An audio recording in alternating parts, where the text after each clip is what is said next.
Baik, yang pertama teman-teman sekalian, doa itu adalah harapan terindah yang kita mohonkan kepada Allah dari satu keinginan yang diharapkan terwujud.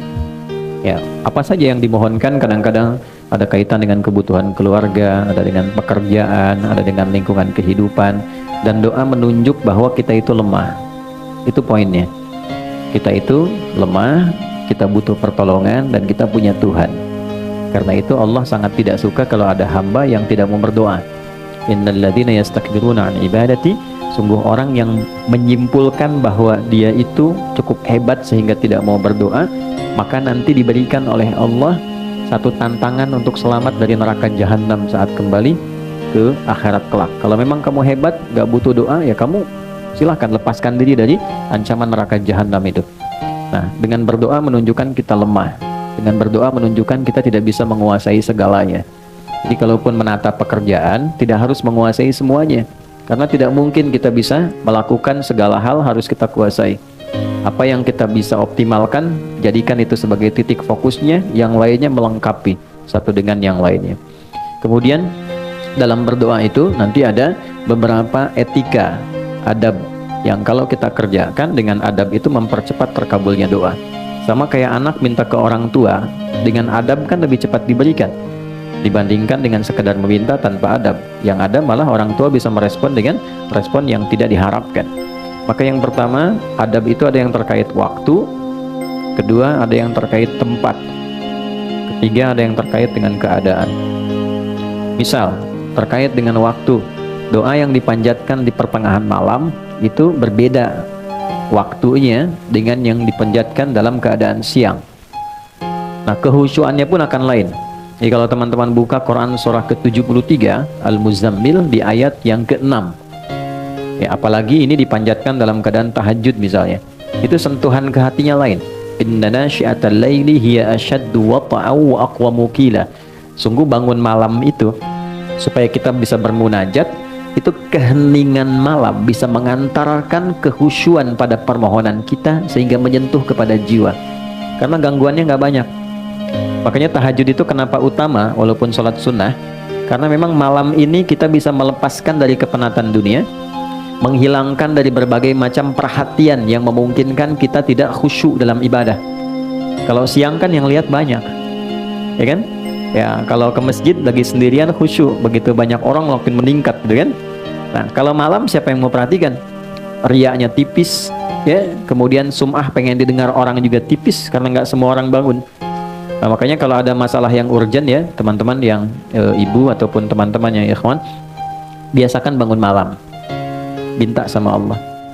Ya, waktu yang paling enak itu kalau sekarang subuh misalnya jam 4:44 lah ya, kurang lebih gitu ya, 4:44.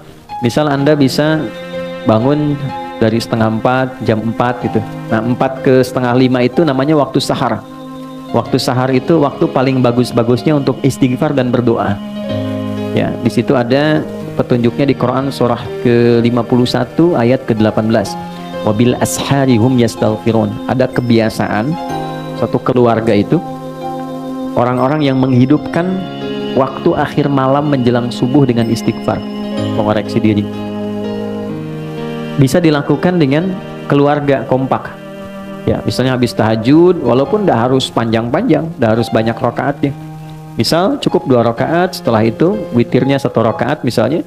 Jangan paksakan yang tinggi-tinggi dulu sampai Al-Baqarah rakaat pertama misalnya kan. Baik, atau seterusnya. Cukup misalnya pertama Al-Falaq, rakaat kedua An-Nas, nanti witirnya Al-Ikhlas.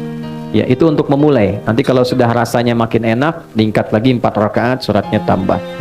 Nah, poinnya adalah kadang-kadang suka lupa habis tahajud selesai begitu saja. Tidak. Sunnah yang kedua istighfar. Astagfirullahaladzim, kan? Astagfirullahaladzim. Itu yang paling pendek. Astagfirullahaladzim alladzi la ilaha illa huwal hayyul qayyum wa atubu ilaih. Itu agak panjang.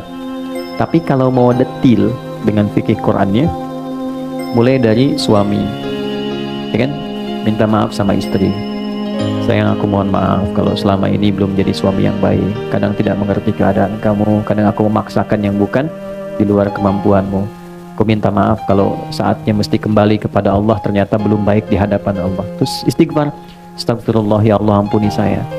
Ampuni saya. Respon sama istri, bang aku juga mohon maaf selama ini belum jadi istri yang baik, sering ngeluh sama kamu, kadang-kadang tidak jujur. Dia minta, ya Allah ampuni kami. Nah itu saat bersama-sama ya Allah ampuni kami, itu rasanya lain ke hati. Nah itulah sakinah yang mempercepat itu datang. Yang beda ketika sendiri, dan itu sifat korektif kolegial, mengoreksi diri dengan bersama-sama dalam konteks berkeluarga, itu diajarkan di Al-Quran. Apalagi ada anak misalnya, tuh si kakak bilang ikut tahajud malam, mama papa aku minta maaf selama ini belum jadi anak yang baik, selama ini sering nyakitin mama papa, itu semua istighfar, ya Allah ampuni kamu ya Allah, sayangi kamu ya Allah. Itu kalau bisa dibiasakan, apalagi tiap malam bisa sholat dan demikian, itu keluarga terjaga dalam keharmonian.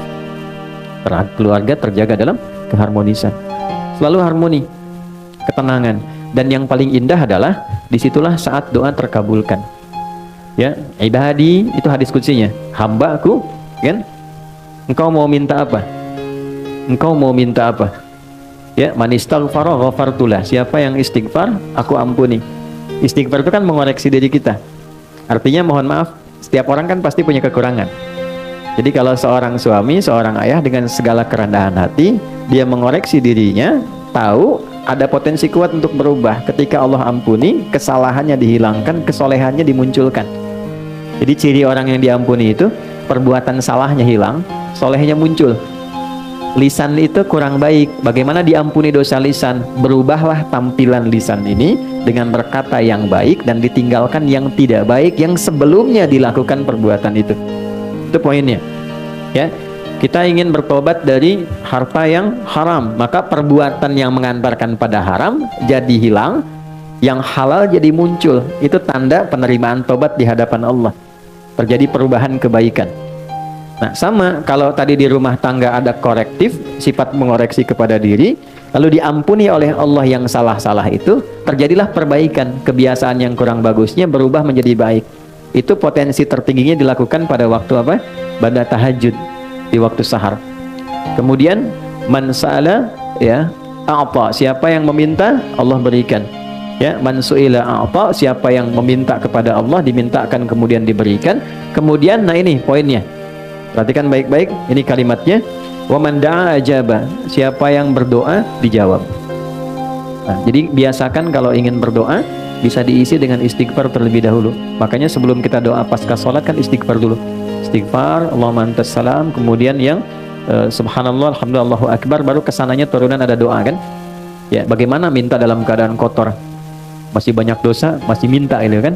Kan secara normal, secara logika juga tidak nyambung. Jadi kita bersihkan dulu baru kemudian kita memohon kepada Allah. Jadi ini kalau dibiasakan waktu tengah malam menjelang akhir malam ke subuh, itu waktu yang terbaik untuk berdoa. Di antara yang lain, antara adzan dengan iqamah misalnya, itu waktu. Yang kedua, tempat. Ada tempat-tempat tertentu yang secara spesifik mempercepat terkabulnya doa.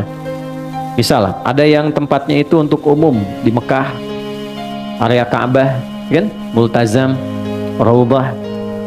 Tapi kan nggak semua kita bisa ke sana. Karena itu apa yang bisa kita lakukan? Masjid. Ya, ini yang teman-teman yang laki-laki ya, ada kebiasaan di sahabat Nabi itu diajarin sama Nabi kalau mau beraktivitas ke masjid dulu. Oke, mereka berangkat dari masjid setelah subuh, salat syuruk, udah punya agenda. Jadi agenda itu disiapkan dari malam. Besok mau ngerjakan apa, dirapihkan. Nah, subuh berangkat ke masjid, membawa agenda itu yang sudah kita pahami. Nanti dalam sholat, kita minta sama Allah.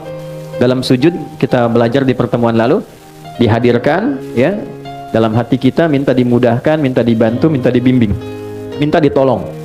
Baik, nanti pulang, menariknya, diajarkannya ke masjid dulu sebelum ke rumah. Coba teman-teman bisa praktekkan ya, kalau nanti dari kantor, sebelum nyampe rumah, singgah di masjid dulu. Ambil wudhu, sholat 2 rakaat, pulang. Itu auranya akan beda dibandingkan langsung dari kantor ke rumah. Gak percaya silakan. Di masjid itu auranya ada aura ketenangan, kenyamanan, kedamaian. Jadi pulang nyampe rumah itu yang didapatkan oleh keluarga, aura kedamaian. Dan itu yang dibutuhkan. Dibandingkan dengan macet di jalan, di kantor banyak persoalan, ketika ke rumah melihat anak yang sudah nunggu seakan jadi beban. Jadi masalah. Ya kan, pusingnya dibawa ke rumah kan. Beda dengan Anda sholat 2 rakaat, Setelah itu berdoa, ya Allah, aku sudah berikhtiar seperti apa yang telah Engkau perintahkan. Sekarang aku bertawakal hasilnya dari apa yang telah Engkau janjikan. Pulang ke rumah, ketemu anak, semuanya senang.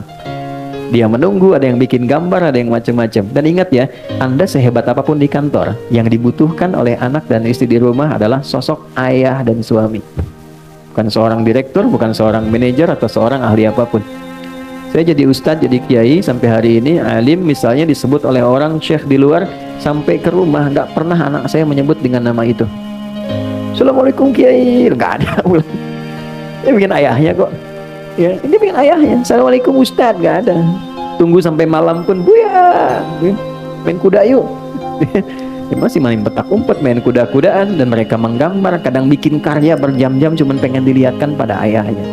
Lantas siapa Anda yang kemudian direktur di perusahaan, sampai ke rumah pengen jadi direktur juga? Terus anak ya dengan segala ekspresinya ingin dipersembahkan, lantas tiba-tiba mendapatkan kemarahan yang bukan pada haknya.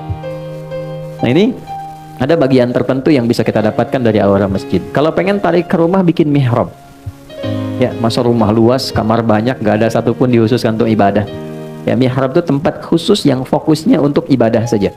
Dibaca Qurannya di situ, ngajinya di situ, sholatnya di situ. Tapi dunia keluar. Oke, termasuk bikin status, cik lagi di mihrab, jangan ganggu ya. Nah, ini keluar dulu tuh. Ya, jangan dipakai, makan, minum, keluar. Mihrab itu tempat yang disebut spesifik dalam Quran. Dia punya dua keistimewaan. Mempercepat terkabulnya doa, mendatangkan rizki dari sisi yang tidak diduga. Ya, itu ada di Quran surah ketiga Ali Imran ayat 37. Ya, fataqabbalaha rabbuha biqabulin hasanin wa ambataha nabatan hasana wa kaffalaha Zakaria. Poinnya, kullama dakhala 'alaiha Zakaria al-mihrab wajada 'indaha rizqa. Qala ya Maryam anna laki hadha? Qalat huwa min 'indillah. Poinnya, innallaha yarzuqu man yasha' bighairi hisab. Jadi kalau punya mihrab, makanya kenapa imam mimpinnya di mihrab? Kan tempat imam ngimamin di masjid mihrab kan? Karena memang di tempat itulah cepat terkabulnya doa, imam mewakili pemohon doa dari makmum. Untuk itu ada kualifikasi imam yang tidak sama dengan makmum. Imam di kantor tidak sama dengan imam di masjid. Jadi jangan paksakan jadi imam di kantor, pengen setara di masjid. Fikihnya beda, ruang dan waktunya tidak sama. Kualifikasinya tidak serupa. Pelajari boleh, kalau sudah paham boleh dilakukan. Saya pernah mimpin pesantren di Jakarta, di Lebak Bulus. Itu di situ lingkaran ada para pejabat di satu instansi. Karena jadi pejabat di kantor, pengen jadi pejabat di masjid. Jadi motivasi yang bagus, pengen jadi imam dan memaksa jadi imam. Bilang bagus, kapan lagi ada pejabat mau jadi imam di masjid? Ya, tapi ternyata bacaan bermasalah. Maka ketika diingatkan oleh santri, jawabannya juga bagus, mengesankan. Justru kami jadi imam untuk dibenarkan bacaannya. Saya datang kan, Pak, bagus sekali Pak, luar biasa. Kapan lagi ada pejabat mau jadi imam di masjid? Masya Allah. Tapi begini, supaya bacaannya benar dan bagus, dan kehormatan Bapak pun jadi istimewa saat jadi imam, saya tawarkan begini. Nanti sebelum Bapak ngimami, saya tugaskan santri untuk mendengar bacaan Bapak. Kalau baik ditetapkan, kalau kurang dikoreksi. Tapi tidak menurunkan status Bapak jadi imam. Bapak tetap imam zuhur dan asar. Kan tidak dikoreksi. Ya kan? Yang penting bagi pejabat kan nggak turun jabatan. Ya kan? Bapak tetap imam, tetap imam tapi zuhur dan asar. Tapi kalau ingin subuh, maghrib dan isya, Bapak dengarkan dulu sampai koreksi. Nah, dalam rangka koreksi itu saya pimpin dengan yang lain. Oh, sepakat Ustaz. Yang penting kan nggak turun jabatan, ya kan? Nah, setelah berlangsung dipimpin, terasa bagus, nyaman, akhirnya kita tawari, Pak silakan. Oh nggak, udah ini aja, bagus kok.